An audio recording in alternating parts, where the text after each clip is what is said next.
사랑하는 이여, 그대의 영혼이 평안하듯이 그대가 모든 면에서 평안하고 또 건강하기를 빕니다. 참미 예수님, 김대우 보세 신부입니다. 네, 카타리나 성녀의 전구를 청하면서 시작기도 함께 바치겠습니다.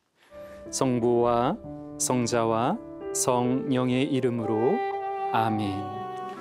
오 성령님, 제 마음에 오시어 당신의 힘으로 저의 마음을 참 하느님이신 당신께 이끄시고 놀라운 사랑으로 저를 받아주소서. 저를 모든 악한 생각에서 보호하시며 어떤 고통도 가벼운 것으로 여길 수 있도록 당신의 지극히 너그러운 사랑으로 저를 뜨겁게 하시고 불타게 하소서. 거룩하신 아버지, 자비로우신 저의 하느님이여, 모든 어려움에서 저를 도우소서. 사랑이신 그리스도님, 사랑이신 그리스도님. 성부와 성자와 성령의 이름으로 아멘. 그래서 오늘은 신비롭다 17번째 이야기, 눈을 감아 너에게로 가는 시간 시작합니다. 네, 제목이 괜찮았습니까? 네, 고맙습니다. 네, 작년 그 12월 성탄 그 즈음에 한 우리나라 공영방송에서 그 카르투쇼 봉쇄 수도원에 대한 그 다큐멘터리가 3부작으로 이렇게 방영이 되었죠. 여러분 보셨나요? 네. 그 방송을 저도 보았는데 그 제목이 여기 보이는 것처럼 세상 끝의 집이라는 제목으로 방영되었습니다. 저도 사실요, 카르투쇼 그 수도회가, 그 수도원이 우리 한국에 있다는 사실을 그때 알았어요. 이 카르투쇼회는 11세기 성 브루노에 의해서 설립되어서 1000년이 넘는 기간 동안 그 전통이 변질되지 않고 이어온 수도원입니다. 전 세계 11개국에 분원이 있고 또 370여 명의 회원이 지금도 수도 생활을 하고 있습니다. 우리나라에는 경북 상주 그 산골에 있고요. 그리고 아시아에서는 최초로 우리나라에 이렇게 수도원이 세워졌다고 합니다. 그곳에 우리나라에서는 11명의 수사님들이 생활을 하고 있습니다. 근데 이 수사님들이, 여러분도 그 방송을 보시면 아시겠지만, 전례를 제외하고는 그 자기만의 그 독방에서 생활합니다. 그리고 그 독방 그 앞으로 텃밭이 있어요, 그죠? 그래서 텃밭을 가꾸면서 이제 자급자족하죠, 그죠? 그리고 하루에 몇 끼를 먹어요? 한 끼, 예. 한 끼를 드시고 그리고 아무 말도 하지 않고 지냅니다. 그러니까 그분들이 말할 때는 유일하게 그 성무일도나 전례 때 이렇게 시편을 암송하거나 또 전례 기도문을 이렇게 암송할 때 그때만 말을 하죠. 그리고 특별히 그 외국 수사님들이 계시기 때문에 그분들이 한국말을 배우기 위해서 서로 간에 그 대화 나누는 그거 보셨나요? 그래서 상당히 인상적으로 봤습니다. 네, 그때도 이제 말을 합니다. 자, 이 3부에 나누어서 방송된 이 영상은 그 봉쇄 수도원에 대해서 잘 알지 못하는 우리 일반 시청자들에게 잔잔한 감동을 불러일으켰습니다. 여러분도 그러셨나요? 네, 저도 사실 저도 그 공부하던 시절에 종종 이렇게 수도원에, 봉쇄 수도원에 가서 저도 이제 피정을 하고, 지금 한국에서도 제가 좋아하는 뭐 그 트라피스 수도원이나 이런 데 가서 이제 개인 피정을 하지만, 이 카르투쇼 제가 얘기만 들었지 이거 진짜 우리나라에 있고 그분들이 사는 모습을 보니까 정말로 이렇게 알 수 없는 어떤 감정들이 저에게 다가오더라고요. 방송을 보는 이들이 아마도 이러한 질문을 던지지 않았을까 생각이 됩니다. 저 사람들 무슨 사연이 있었을까? 큰 시련을 당했나? 이렇게 좀 생각해 볼 수도 있고, 그들은 왜 고독과 침묵 속에서 홀로 살아가는가? 고독과 침묵, 기도, 노동으로 사는 삶이 과연 행복한 삶인가? 그래서였을까? 이 프로그램의 제목은 세상의 중심이 아닌 뭐라고요? 세상 끝에 집이었다. 예. 예, 잠깐 소개해드리면 방영되었던 그 부분인데 그 카르티시오 그 헌장, 그러니까 모든 수도원이 수도원 규칙이 있잖아요. 예, 그 규칙에 따라 살아가거든요. 그 규칙에 보면 이제 성 브루노께서 쓰신 거겠죠. 우리의 주된 노력과 목표는 독방의 침묵과 고독에 투신하는 것이다. 독방은 거룩한 땅이며 주님과 그분의 종이 함께 이야기하는 곳이다. 이게 이제 독방이 그래서 중요한 거예요. 우리는 독방 그러면 쉽게 감옥을 생각할 수 있잖아요. 그렇죠? 예. 예, 근데 그런 의미랑 완전히 반대의 어떤 의미를 담고 있는 것이 이 카르투시오의 독방입니다. 자, 저는 이 사진을 보고 너무 좀 감동을 많이 받았어요. 예, 제 침실과 이 수사님의 침실을 비교해 보는 순간 많이 다르더라고요. 저도 사제로서 살아가고 있지만 제가 저런 침실을 꾸렸을 때는 신학교 때 저학년 때였던 것 같아요. 아무것도 별로 없는. 예, 그야말로. 그리고 저 수사님께서 침실 바로 맞은편에서 지금 기도를 하고 계시잖아요. 예, 그 앞에도 별로 그 성상들이 별로 없습니다. 예, 아주 그냥 단촐한, 그야말로 소박합니다. 자, 이분들이 말을 안 하기 때문에 대부분의 그 소통은 서면으로 전달하고 인터넷, 전화, 신문, 방송 등 세상의 그 소통과는 단절하면서 이제 사시는 거죠. 그리고 수사님들은 성주간을 제하고 매주 산책을 한답니다. 이 지역에서 그 일반 주민들이 처음에는 이 수사님들이 그 하얀색 그 수도복을 입고 그 산책을 하셨대요. 그러니까 상복을 입고 다닌다고 뭐라고 그런 거예요. 그래서 바꾸셨다는 거죠. 이렇게 색깔이 있는 것으로. 그래서 여기 보면 저렇습니다. 자, 우리 주변에는 즐거움을 주는 것들이 많이 있습니다. 그 편리하고 풍요로운 현대 사회이죠. 오직 고독과 침묵의 생활을 살고 있는 그 수사님들, 그분들은 이런 현대 사회에서 어떤 의미를 우리에게 던져주고 있는가 생각해 볼 수 있겠죠. 예. 각자의 방에서 맨쌀밥으로 하루의 끼니를 해결하고 텃밭에서 일하며 반복되는 미사와 기도 생활, 어떻게 보면 답답하고 또 갑갑하고, 그죠? 불행해 보이는 삶처럼 보이지 않습니까? 여러분 거기 가서 살 수 있겠어요? 내 아들이 그곳에 그 카르투시오 수도원에 들어간다. 그럼 여러분 어떻게 해요? 찬성하시겠어요? 어떻게 하시겠어요? 아들 반대, 아이가 안 갈 것 같다고요? 가정을 해보자고. 그런데 이 프로그램 속에서 비춰지는 수사님들의 그 얼굴을 보면 세상에서 볼 수 없는 미소를 담고 있어요. 그렇지 않나요? 그분들이 하는 그 몇 마디 말인데 그 말에는 뭔가 다른 뉘앙스가 있습니다. 그런 거 느끼셨나요? 그리고 그분들의 얼굴에서는 우리가 알 수 없는 그 빛이 있더라고요. 빛이 있어요. 예. 저는 행복해 보였습니다. 예.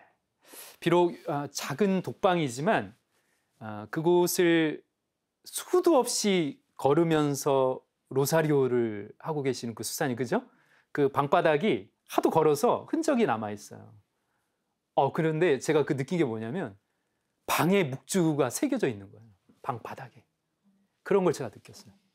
묵주 기도를 하면서 방을 하도 반복해서 이렇게 걷잖아요. 그러니까 그 방에 묵주가 이렇게 새겨져 있는 듯한 제가 그런 걸 느꼈습니다. 그분들의 얼굴빛과 그 미소는 천상이라고 말해도 지나치지 않을 것 같습니다. 오늘 여러분과 함께 나누고 싶은 주제는 고독과 침묵, 쉼에 대해서 말씀드리고 싶습니다. 네. 그렇다면 우리가 이제 고독과 외로움에 대해서 조금 한번 생각을 좀 해봤으면 좋겠습니다. 우리 가운데 외롭지 않은 사람은 없습니다. 그렇죠? 여러분 외로운 적 있으세요? 외로운 적 먼저. 외로운 적 있으시죠? 그 외로운 적이 나는 한 번도 없다. 나 가족들하고 뭐 너무나 행복하고 그런 적은 없다. 이런 적이 있었나요? 그런 적은 없을 거예요. 맞아. 다 외로움을 느낍니다. 그 실제로 2018년 그 한국 리서치에서 그 19세 이상 성인 1000명을 대상으로 조사를 했어요. 그 외로움이라는 그 주제로. 그런데 외로움을 항상 느끼는 사람은 26%, 아예 느끼지 않는 사람은 23%. 그러니까 비슷비슷하죠? 그리고 가끔 느낀다는 사람이 51%. 그러니까 인구의 한 4분의 1은 외로움을 느낀다는 거예요. 그러니까 우리 인간들은 다 외로움을 좀 어느 정도 느끼고 살죠. 네, 2018년 1월에 영국에서 흥미로운 기사가 났습니다. 그 영국 메이 영국 총리는 트레이시 크라우치 체육 시민사회 장관에게 외로움 문제를 담당할 장관으로 같이 임명을 합니다. 그러니까 겸직이에요. 근데 예를 들어봐요. 체육 시민사회 장관이야. 근데 뭐까지 다 하라고요? 외로움 장관까지 같이 하라는 거야. 이거 굉장히 특이하죠. 유럽에서 처음으로 한 거예요. 다른 EU 다른 나라들도 아주 관심 깊게 그걸 봤죠. 우리나라에는 작은 기사로 아마 그렇게 보도가 되었을 텐데 이게 아주 특이한 그런 거죠. 어떻게 외로움의 문제에 대한 장관으로 정했냐 이거예요. 겸직했다는 거야. 왜 그러냐면 그 당시에 영국에서 900만 명 정도가 외로움으로 인하여 고통을 겪고 있다고 합니다. 그러니까 외로움은 무력감, 걱정, 분노, 짜증 등 행복 지수를 떨어뜨린다고 합니다. 그만큼 사회 문제이겠죠. 그래서 이 외로움 때문에 고통을 느끼는 사람들이 많다는 겁니다. 그런데 제가 이 강의 처음에 말씀드렸다시피 카르투시오 수사님들은 뭐예요? 외로움으로 자발적으로 들어가셨잖아요. 그렇죠. 고독 속으로 들어가셨잖아요. 이게 뭔 차이가 있겠죠. 네. 그래서 외로움은 흔히들 수동적인 관계의 단절로부터 오는 감정의 상태예요. 그러니까 내가 원해서라기보다 어떻게 관계가 단절돼 버려서 나에게 찾아오는 부정적인 감정의 상태라고요. 그런데 고독은 능동적이며 자발적으로 혼자 머무는 존재의 상태예요. 저는 이렇게 좀 구분하고 싶어요. 외로움은 감정의 상태고 고독은 뭐야? 존재의 상태야. 예. 어느 쪽이 좀 더 좋겠어요? 예, 고독이 좀 더 좋아 보이죠? 예. 비슷한 말 같지만 이런 차이가 좀 있다는 거예요. 그러니까 외로움은 고통처럼 나한테 느껴지는 감정이라는 거예요. 그러나 고독은 홀로 머무는 즐거움이에요. 그리고 그 시간들을 홀로 머무는 시간을 통해서 미래, 앞으로의 나를 찾아가는 거고 누군가에게로 다가가기 위해서 준비하는 시간이다 이거지. 예, 여기서 공감이 좀 되십니까? 네. 네. 그래서 쉽게 말하면 내가 연락할 사람도 없고 도움을 청할 사람도 없고 내 말을 들어줄 사람도 없어가지고 슬프고 우울한 상태는 외로움이야. 그런데 쌓여진 일과 복잡한 상황, 번잡스러운 인간관계를 잠깐 뒤로하고 혼자 머물면서 뭐예요? 다시 돌아갈 곳을 위해서 준비하고 내 자신을 성찰하고 돌아보는 시간. 그래서 새로운 나를 찾는 시간은 뭐예요? 고독이라 이거예요. 조금 이제 차이점이 좀 나오죠. 그러니까 카르투시오 수사님들은 외로움을 즐긴 것이 아니라 뭐예요? 고독 안으로 들어가신 거죠. 거기서 누구를 만나는 거야? 하느님. 자신을 보고 하느님을 만나는 거예요. 그래서 여기 지금 화면을 보시면 이 화면이 뭐냐면요. 제가 처음에 아까 보여드렸던 그 수사님이 그래서 장기하면서 기도하시잖아요. 바로 이 장면입니다. 여기 보면 이 수사님께서 기도하시잖아요. 그 여기에 뭐가 붙어 있냐면 제가 너무 놀랐어요. 종이에 그려진 십자가가 붙어 있는 거예요. 저는 지금까지 굉장히 화려하고 멋진 십자가들이 저 기도방에 다 있었거든요. 근데 저분은 뭐예요? 선 2개가 만나는 그 십자가. 지금 저 수사님이 홀로 독방에 계시지만 누구랑 같이 머물러 있는 거예요? 십자가. 예. 지금 뭐예요? 하느님과 함께 지금 머물고 있는 거죠. 하느님과 함께 머문다는 거예요. 그래서 저는 이렇게 다시 해석하고 있어요. 외로움은 나 혼자 있다고 격리된 거, 나 혼자 격리돼서 단절된 그런 상태라고 한다면 고독은 하느님과 함께 머무는 시간이에요. 이것을 좀 더 고급스럽게 표현하면 피정이다. 네, 그래서 여러분께 들려드릴 첫 번째 이야기는 피정에 대한 것입니다. 여러분 시간 나면 뭘 하세요? 여러분 자유 시간이 좀 났다 그러면 주로 뭐 하세요? 청소? 아, 대단하십니다. 청소, 집안 청소. 네. 네. 저는 시간이 나면 뒹굴뒹굴합니다. 네. 제가 요즘 가장 좋아하는 단어가 뒹굴뒹굴이에요. 네. 그리고 누가 저에게 신부님 좀 뒹굴뒹굴 하세요. 이렇게 얘기해주면 난 너무 고마운 것 같아요. 네. 그런데 뒹굴뒹굴 하다 보니까 그것도 한두 번이지 마음속이 공허해집니다. 직장인들이 주로 주말에 하는 여가 활동을 조사를 했는데 크게 두 가지로 이렇게 결과가 나왔대요. 첫 번째는 수면, 그리고 두 번째는 직무 개발. 그러니까 주말이 돼도 이게 월요일부터 일터에서 가야 될 그걸 위해서 아니면 자신의 어떤 그 연봉이나 능력치를 올리기 위해서 직무를 개발하는 거예요. 쉬는 때도. 그거 아니면 뭐라고요? 수면. 네, 그 이해가 되죠.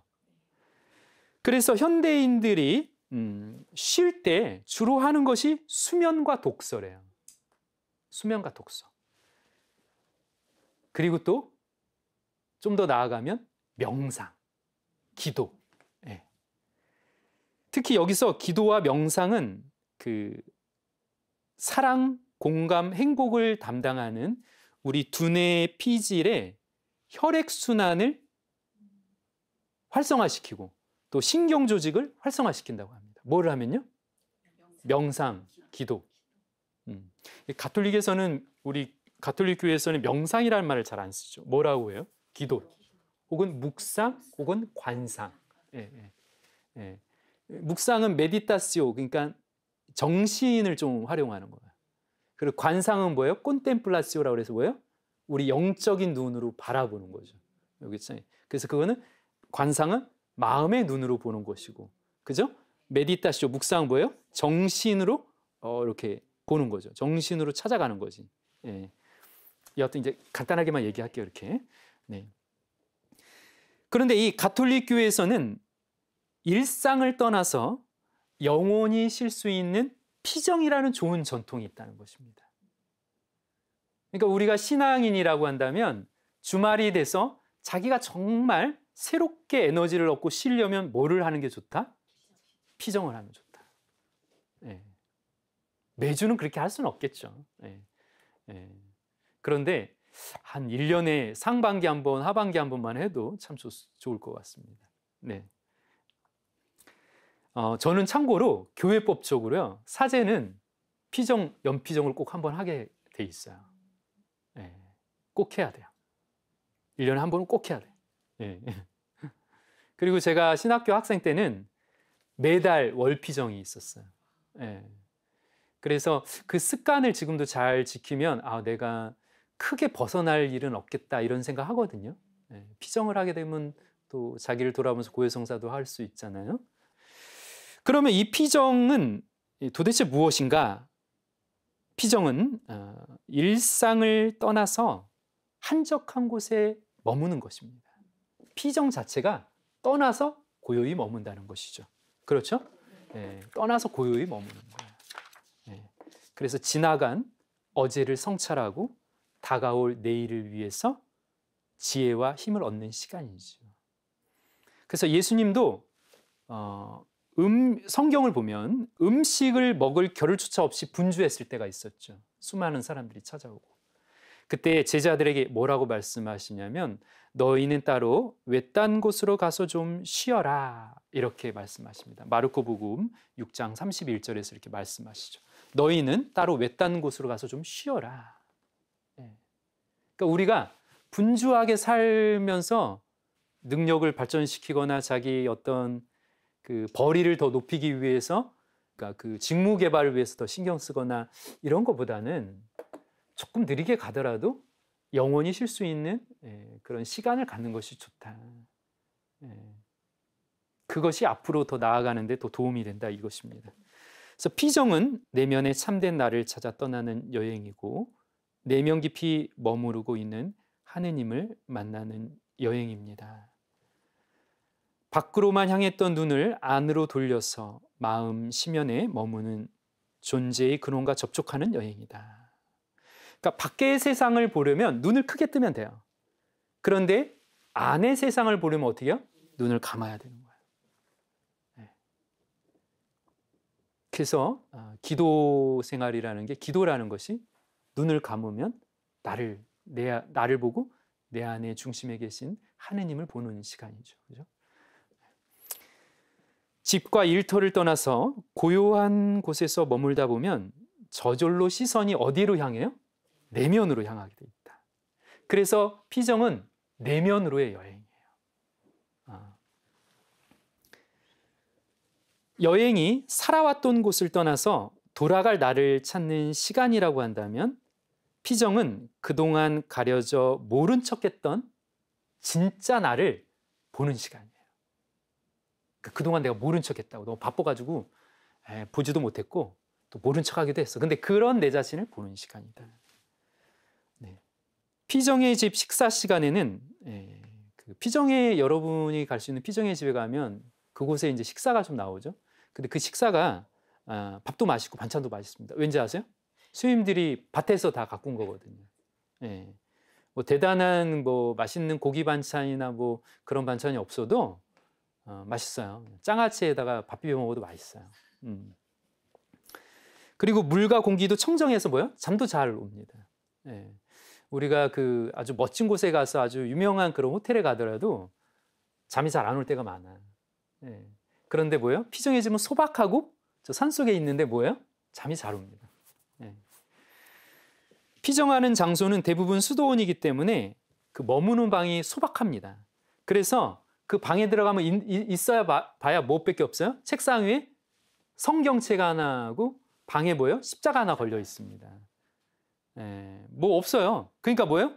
내 눈을 이렇게 산란하게 하는 것들이 없어요. 근데 여러분 집에서 방에만 딱 앉아보세요. 별게 다 있잖아요. 그렇죠? 별게 다. 그러니까 뭐라도 해야 된다고 청소기 돌리고 그러는 거예요, 여러분. 뭐라도 해야 돼. 빨래도 해야 되고 뭐라도 해야 돼 지금. 그리고 재미있는 게 피정의 집에 가면 그 욕실에 뭐가 있냐면요, 빨래비누가 있어요. 저는 그거 참 굉장히 인상적인 물건이라고 생각해요. 피정의 집에 빨래비누가 왜 있는 거예요? 빨래하라고. 여러분 세탁기에 넣어가지고 뭐죠? 세제 넣고 이런 빨래가 아니라 뭐라고요? 손빨래 빨래비누. 그래서 간단한 속옷이나 양말 빨면 돼. 몇 박 며칠 있다 보면. 그래서 빨래에 넣는 것도 조그만 것도 방 안에 있어요. 거기 대부분의 피정의 집에 있습니다. 그러면 여러분들 속옷하고 양말 빨면서 어떻게 해요? 그것만 빨아? 내 내면도 같이 빠는 거야. 네, 그런 의미가 있는 거야. 흐르는 물에 헹궈서 햇볕에 말리는 과정. 이건 내면을 새롭게 만드는 과정과 같습니다. 예, 피정의 집은 그 성당이 소박하죠. 그리고 고요합니다. 성당에 앉아서 고요한 그것을 이렇게 붙들고 그러면 마음도 되게 편안해지고 잡념도 다 사라지죠. 그러면 기도해주고 싶은 사람도 떠오르고 나를 위해서 기도해준 사람도 떠올라요. 그러니까 내가 기도해주고 싶은 사람도 떠올라서 기도해주고, 나를 위해서 기도 많이 해줬던 사람도 생각나는 거야. 예. 그래서 뭐예요? 하느님과의 관계도 다시 새롭게 정립하지만 다른 사람과의 관계도 새롭게 정립하는 시간이기도 해요. 그러니까 관계를 단절하는 것이 아니라 관계를 새롭게 만드는 거예요. 예. 그런 게 피정 중에 일어나는 일이다. 제가 그래서 피정에 대해서 좀 이렇게 글을 한번 썼습니다. 좀 낭독해 드리겠습니다. 피정은 나뭇잎이 바람을 만나 춤을 추는 것을 보는 시간이요, 산골짜기를 타고 능선을 넘나드는 바람에게 머릿결을 내맡기는 시간이다.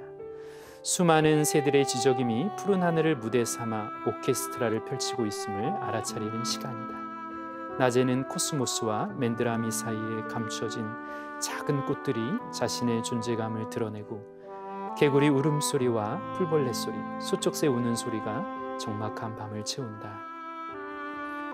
성당 감실에 은은한 불빛이 감은 눈 안으로 들어온다. 성경 말씀이 마음속으로 울려와 심장을 고동치게 하며 정신을 일깨운다. 움켜쥐었던 어두운 기억들과 잿빛 감정을 떠나보내고 지금 해야 할 일을 내려놓으며 내일 일에 대해 걱정하지 않는다. 내면의 정화가 이루어지고 깨끗해진 영혼 안으로 자연의 소리와 하나님 말씀이 들려온다. 내 안에 사는 나를 만나고 그 깊은 곳에서 나를 바라보는 하느님을 만난다. 그래서 새로운 모습으로 생명의 원천에서 샘물을 마시고 너에게로 가는 시간, 비정 중에 펼쳐지는 모습이다. 네, 여러분 모두가 바쁜 인생길을 살아오셨습니다. 잠깐 쉬어가도 되겠습니다. 내면의 호수에 발을 담가 머물러 쉬어가시길 바랍니다.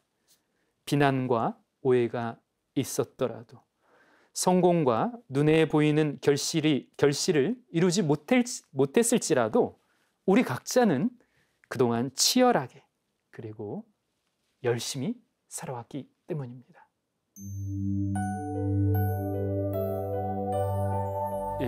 제가 안식년이 기간이라고 말씀드렸었죠. 그래서 지난 2월까지 이탈리아에 있었어요. 그것도 이제 코로나 사태 때문에 굉장히 난리가 났었죠. 그래서 하느님의 도우심으로 겨우 들어왔습니다. 생사를 넘어왔죠. 그래서 어쩔 수 없이 제가 계획했던 것들을 다 취소할 수밖에 없었어요. 그 계획 중에 일주일씩 그 수도원에서 머물러 보자 이런 게 있어요. 그래서 이제 몇 번을 했는데 그 중에서 제가 아시시에 있는 그 성녀 글라라 그 성당 앞에서 일주일 정도 머물면서 개인 피정을 좀 했어요. 또 겨울이 그 2월 달까지는 이제 우기니까 그렇게 관광객이 많지 않기 때문에 아주 조용합니다. 아시시도. 근데 그 숙소에서 글라라 성당까지 1분도 안 걸려요. 한 3, 40초면 내려와요. 굉장히 가까운 곳에 제 일부러 잡았어요, 숙소를. 그래서 왜 그랬냐면 그 글라라 성당에는 이 글라라 수도 봉쇄 수도원 수녀님들이 살고 계세요. 그래서 그분들이 그 겨울철이기 때문에 아침 6시 45분에 성물도를 하세요. 그리고 곧이어 미사가 시작되고 또 저녁 5시 45분에 또 성물도를 하는데 그 2시간은 개방돼요. 그러니까 그 성당에 들어가서 내가 같이 수녀님들하고 같이 성물도를 할 수 있다고요. 그래서 이 아침에 일어나서 6시 45분 전까지 이제 제가 그곳에 가가지고 성물도를 수녀님들하고 이제 합니다. 그러면 6시 45분이 딱 되면 이쪽이 제대라고 생각하세요. 이쪽이 제대고 저는 저쪽에 여러분 곁에 앉아 있는 거예요. 그러면 여러분 오른쪽으로 이렇게 그 수녀님들 살고 있는 곳이 있어요. 그곳에 자동문이 이렇게 열립니다. 자동문이 쫙 열려요. 그 소리가 들려요. 보통 때는 그게 닫혀 있어서 안 보이죠, 그죠? 자동문이 딱 열립니다. 여기에는 이제 상징적으로 그 글라라 성당 거기에 제대 안에 그 성 다미아노 십자가가 있어요. 그러니까 프란치스코 성인이 들었던 음성.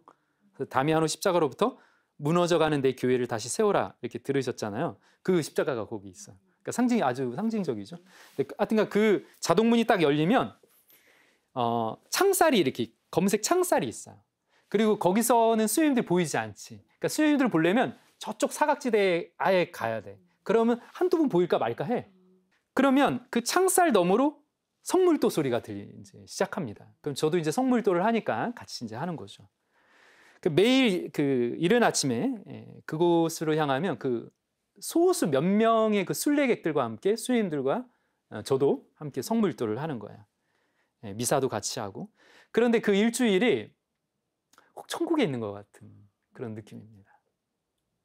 물론 스님들이 다 노래로 해요. 노래. 시편을 노래로 한다고. 아름답겠죠. 제가 그 토스카나, 이탈리아 토스카나 얼마나 멋진 곳이 맞습니까? 아름답고, 그죠? 근데 그런 곳에 가서 느끼는 그 감정과 좀 다릅니다. 여러분도 어디 여행 가시면 꼭 우리 가톨릭 수도원을 한번 들려보세요. 우리 한국에도 많이 있어요. 여러분이 찾아보지 않기 때문에 그래요. 거기에 있는 미사 시간과 기도 시간을 알고 잠깐이라도 참여해 보시면 다가오는 감정이 다릅니다.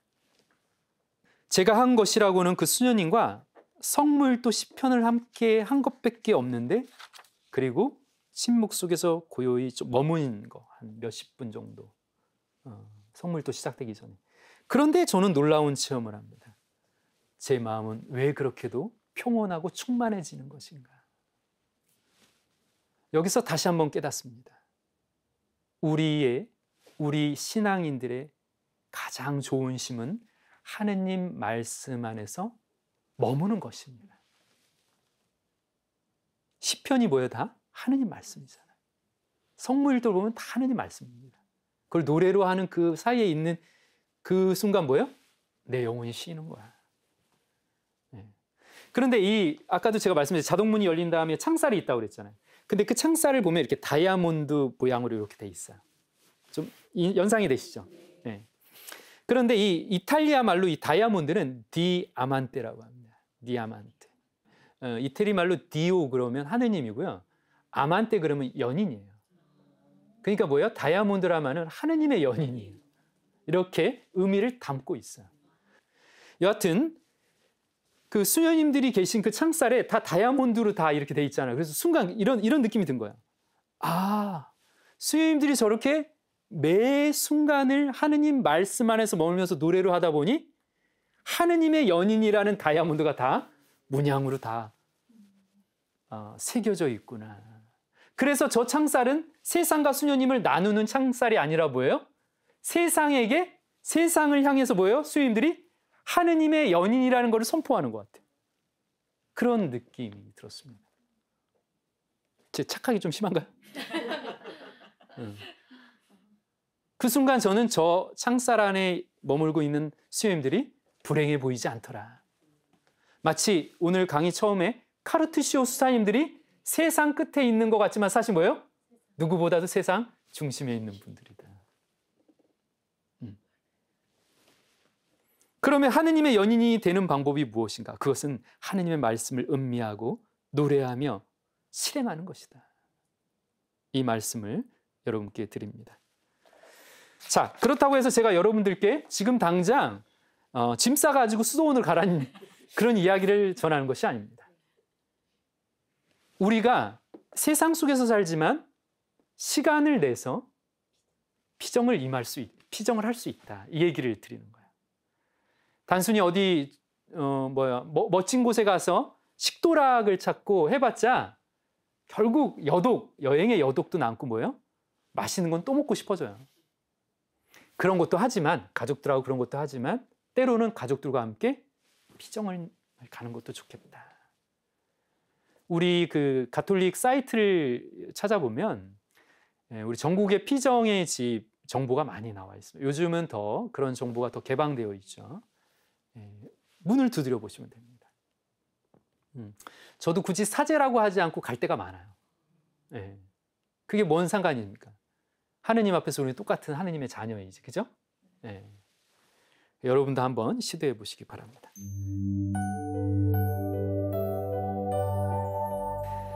저는 2017년도에 이곳에 처음으로 가게 되었는데요. 제가 있었던 곳에서 한 350km 정도 떨어진 곳인데요. 차로 한 5시간 정도 달리면 우리 한국에 유일하게 있는 트라피스트 수도원이 있어요. 제가 일전에도 한번 말씀드렸던 것 같아요. 제가 아주 좋아하는 수도원입니다. 사실 작년 12월에 그 안식년을 떠나기 전에 이곳에 제가 또 피정을 했었는데요. 그곳 원장 수녀님이 전 세계에 있는 트라피스트 수도원 그 책자를 주셨어요. 신부님 어디 가든 머물 곳이 없으면 이곳에 가시라고. 그런데 제가 너무나 감사했죠. 여하튼 그렇게 인연을 맺었습니다. 그래서 몇 년 동안 저는 이제 그곳에 1년에 한 2차례 정도 제가 그곳에 방문합니다. 피정을 하기 위해서. 근데 그 2017년에도 이제 처음으로 가게 된 거예요. 그런데 제가 약속한 시간보다 거의 늦게 도착을 했어요. 그래서 거의 저녁 식사 시간 훨씬 지난 다음에 가게 됐습니다. 근데 수녀님께서 제가 식사를 안 하고 운전하고 왔기 때문에 식사를 좀 늦더라도 준비해 주셔서 너무 감사하죠. 그래서 식당에서 처음 만나서 간단한 설명만 듣고 있었는데 그 식당 한쪽 벽에 이렇게 써져 있는 거예요. 글귀가 이런 액자에 써져 있는 그 글귀가 뭐냐면 침묵이 번져가는 곳, 그곳을 통과해 기도는 말이 됩니다. 다시 한번 제가 읽을게요. 침묵이 번져가는 곳, 그곳을 통과해 기도는 말이 됩니다. 이런 구절이에요. 다시 말하면 침묵이 이루어지지 못하면 기도가 잘 이렇게 되지는 않는다는 거지. 그죠? 그런 느낌 오시죠? 침묵 속에서야만 내가 하는 기도가 말이 돼서 누구에게 올라가는 거예요? 하느님께 올라가는. 이런 느낌 오시죠? 근데 그 당시에는 제가 그곳에 온 이유를 이미 그 액자에 적혀 있는 그 말씀으로 들켜버린 거예요. 내가 이곳에 온 이유를 들켰어. 다시 말하면 저는 침묵이 번져가지 못해서 그것을 통과할 기도조차도 못하고 있었던 거예요. 제 삶에서 침묵이 이루어지지 않았다는 거지. 번잡했다는 것입니다. 산란하고 뭐예요? 혼란스러웠다 이 얘기예요. 그래서 이 수도는 7번 가톨릭 그 수도승들이 전통적으로 7번 그 성물도를 하는 것처럼 그대로 합니다. 그러다 보니까 3시 30분에 일어나요. 그래서 첫날은 잘 못 일어납니다. 이거 익숙치 못하면. 그래서 3시 30분에 일어나서 3시 50분부터 독서기도가 시작이 돼요. 그래서 3시 50분 독서기도, 5시 30분 아침기도. 그럼 독서기도, 아침기도 사이에 좀 시간이 있죠. 그때 잠깐 눈을 붙여도 되고 기도해도 돼요. 이때 근데 어떤 그 영적 독서, 성경을 읽거나 그러면 참 좋습니다. 저도 이제 거기 가면 조금 이제 이런 편이에요. 그러면 미사는 몇 시냐면 6시 30분. 그다음에 아침 식사하고 삼시경 8시 20분에 삼시경을 해요. 그리고 일터로 가는 거야.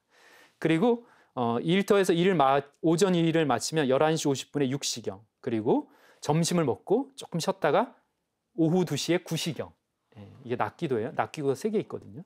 그리고 저녁 기도는 저녁 5시 10분. 그 전까지 오후 노동을 하는 거죠. 그리고 저녁을 먹고 좀 쉬었다가 저녁 7시 40분에 끝기도. 그럼 끝기도 끝나고 좀 묵상하고 그러면 8시 좀 넘으면 끝나겠죠. 그럼 그 다음에 뭐예요? TV 보고 뭐 다른 일 하나? 아니에요. 자는 거야. 자야 돼. 왜? 내일 3시 30분에 일어나야 되니까. 그러니까 이게 가능해요. 수요일들을 너무 못 살게 구는 건 아니에요. 그 규칙이. 일찍 자면 되는 거지. 일찍 자면 뭐예요? 일찍 일어나. 저도 수요일들과 함께 그렇게 이제 하는 거죠. 근데 이제 피정에 온 사람들은 완전히 다 따라하지 않아도 돼요. 좀 몇 개 자기가 좀 힘들면 좀 빼먹어도 수요일들이 회초리 들고 있지 않아요. 그러지 않습니다. 그곳은 그러지 않습니다. 그런데 지켜야 될 게 있어요. 무조건 침묵해야 돼요. 무조건 침묵해야 돼요. 밥 먹을 때든 뭐든 다. 설거지도 자기가 혼자 하면 그 소리도 아주 적게 나도록 해야지. 그죠? 그 상대방을 위해서. 그죠? 그러면 유일하게 침묵을 안 지킬 때가 있어. 언제요? 전례, 미사 중에 내가 말할 때나 그리고 성무일도 할 때 시편을 따라 읽을 때. 근데 시편을 거기서도 수요님들이 노래로 하기 때문에 시편을 내가 따라하는 게 쉽지는 않아. 그리고 수요님들은 음이 높아요. 그러면 뭐 주여 그러면 제가 수요님들이 이렇게 주여 이렇게 올라가면 뭐예요? 내가 따라할 수가 없어. 그러니까 뭐예요? 자동적으로 침묵이 되는 거야. 말을 안 해요. 그냥 듣는 것만으로도 기도를 하는 거예요. 눈으로 따라가고. 그런데 제가 거기에서 이 성당에서 조용히 빈 시간들에 조용히 앉아 있으면 그리고 앉아서 눈을 감고 들숨과 날숨을 의식하면서 고요히 이렇게 머물게 되면 그 자체로 기도가 되고 또 쉼이 됩니다. 그야말로 하루에 한마디도 하지 않았는데 뭐예요? 말들이 이제 들립니다. 어떤 말들이 들린가? 이 침묵의 세계 속에서는 소리 없는 말들이 이렇게 오고 가죠. 그래서 내가 아무 말도 하지 않으면 하느님이 하시는 말들이 이렇게 들립니다. 그래서 기도는 내가 많은 말을 하는 게 아니라 뭐예요? 하느님 말씀을 들으러 가는 게 기도입니다. 사실은.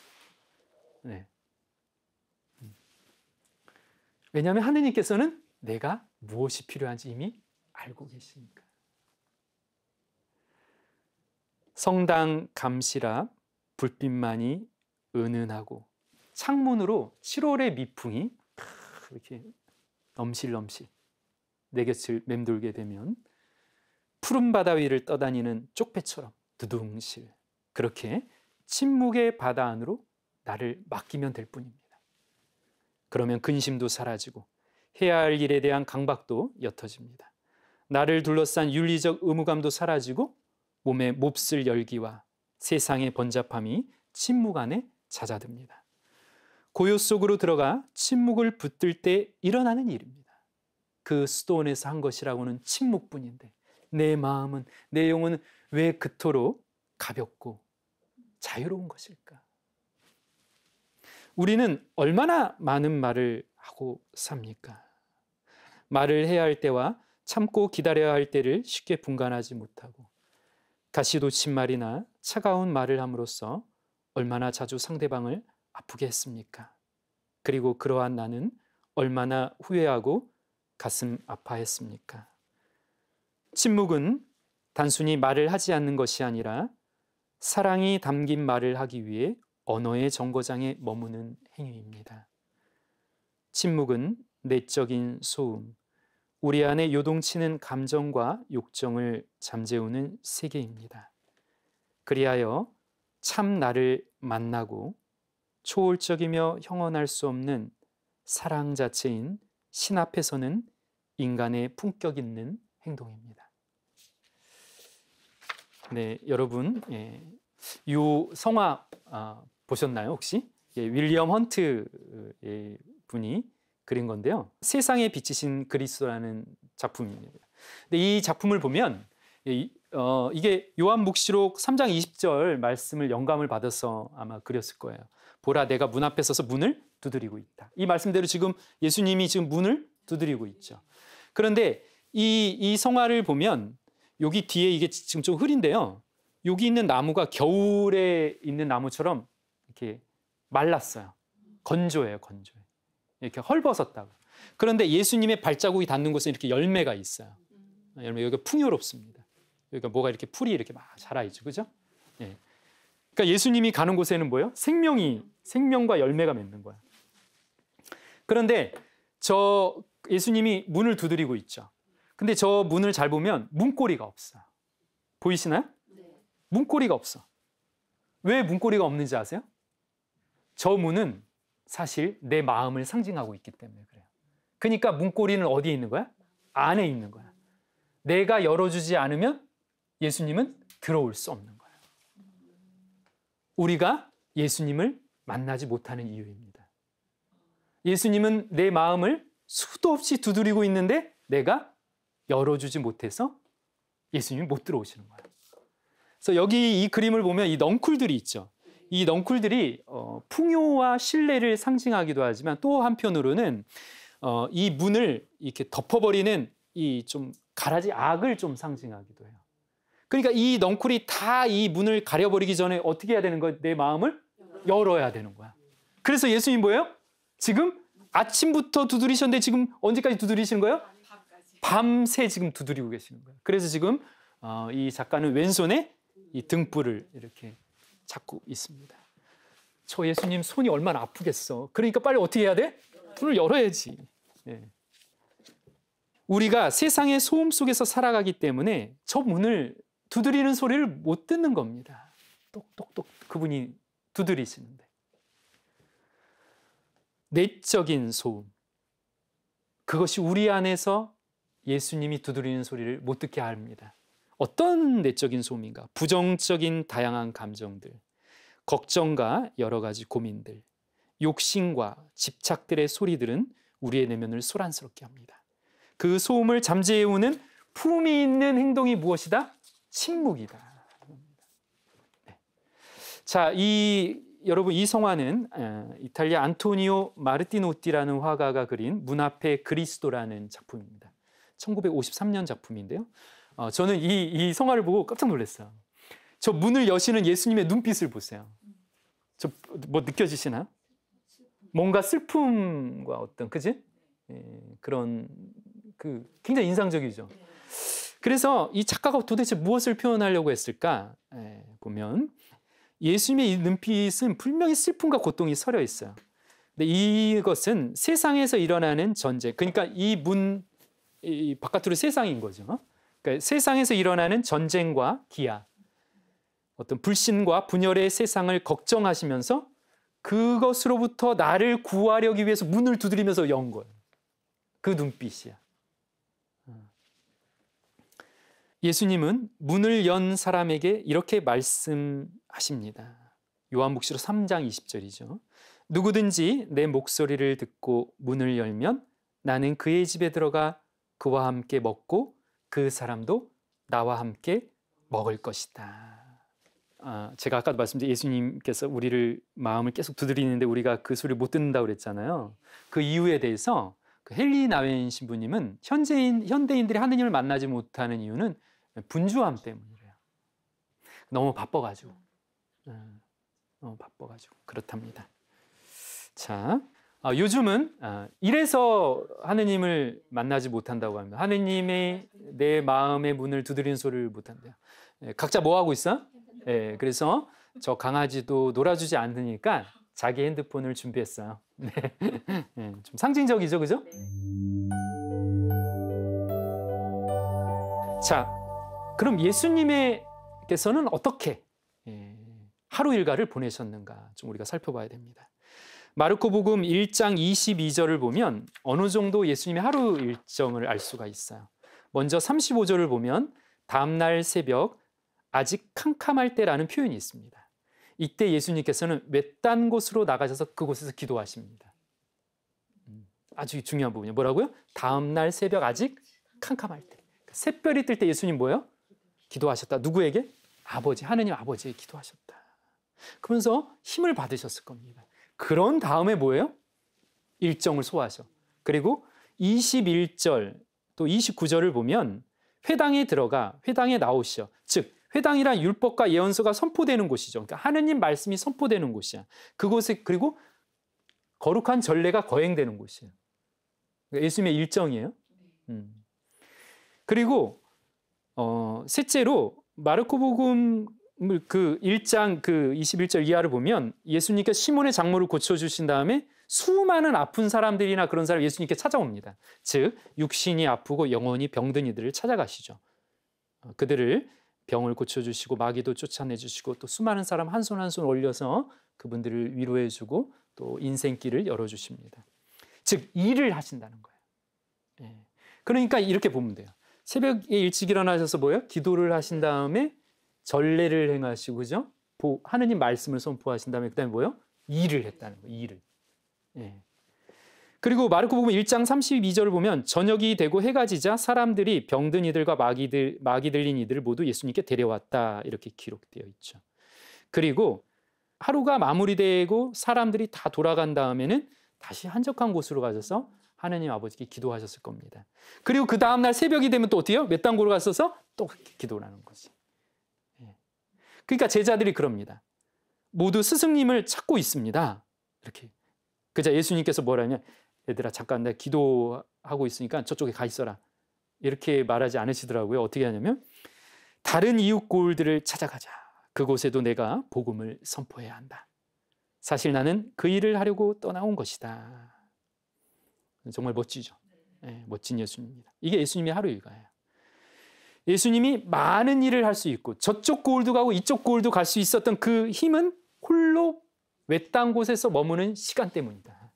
그 시간에 뭐로 임했다? 침묵과 기도를 하셨다는 거예요. 아주 우리 그리스도인들, 우리 신앙인들이 배워야 하는 그런 하루의 일정입니다. 삶의 패러다임입니다. 자, 이제 마무리를 하겠습니다. 마태복음 11장 28절에 이런 구절이 있어요. 이 성경 말씀 잠깐 들어보세요. 고생하며 무거운 짐을 진 너희는 모두 나에게 오너라. 내가 너희에게 안식을 주겠다. 네, 가톨릭 교회의 참된 쉼에 대해서 여러분께 한 성경 말씀을 정리할 수 있겠습니다. 여러분 젠 베르데라는 그런 복음 성가 그룹을 아시나요?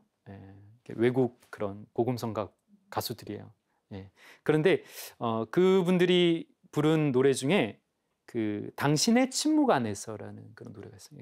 이태리 말로 넬투오 실렌지오라고 하는데 이것을 들려드리면서 오늘 지루했나요? 강의를 마치도록 하겠습니다. 자, 이제 들려드릴게요. 내 안에 살기 위해 오시는 그 신비를 당신의 침묵 속에서 기꺼이 받아들입니다. 내게 오시는 예수님, 아마도 당신은 내 안에서 나를 맞아주신다는 것이 더 맞을 거예요. 마음속에서 솟아나는 살아있는 셈이신 주님, 내 안에서 머물러 있는 선물입니다. 예수님, 당신의 현존은 내 영혼을 휘감는 사랑의 불입니다. 이제 내 영혼이 이렇게 말해요. 아버지. 말하는 이는 내가 아니라 당신이십니다. 평화의 끝없는 바다이신 예수님, 당신은 내 안에 사시고 나는 당신 안에 있나이다. 감사합니다.